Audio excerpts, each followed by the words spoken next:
Hello दोस्तों, आज बहुत सुंदर कोबर गीत ले बनी रहो। सब सुनब जा, अच्छा लगे तो लाइक शेयर जरूर करब जा और कमेंट में भी बताए जा गीत कैसा लगल बा।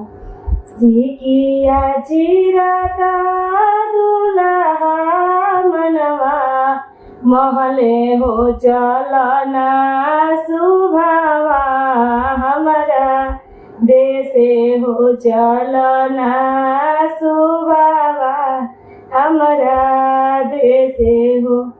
कैसे में चली प्रभु जी रौरा देशे हो मम्मी बिनु रहबी कैसे हो पापा बिनु रहबी कैसे हो।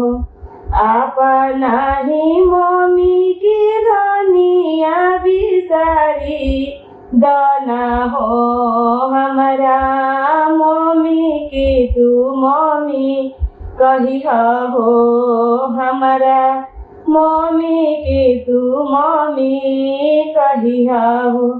राउर मम्मी प्रभु जी निर्दया हई हो सुती उठी झड़ुइया दियली हो सुती उठी झड़ुइया दियली हो।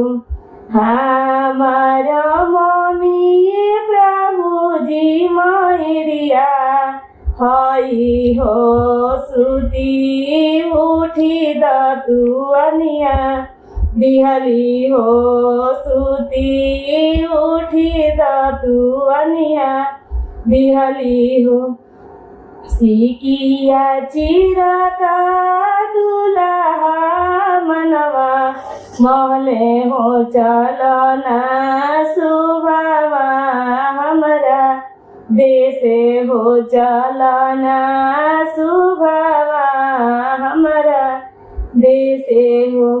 कैसे में चली दुल्हा रौरा देशे हो चाचा बिनु रहबी कैसे हो चाची बिनु रहबी कैसे हो। अपना ही चाची की शोभा बिसारी दाना हो हमारा चाची के तू चाची कही हो हमारा चाची के तू चाची कही हो। राउर चाची दुल्हा निर्दया हई हो हमारी चाची मैरिया हई हो हमार चाची मैरिया हई हो। हाँ।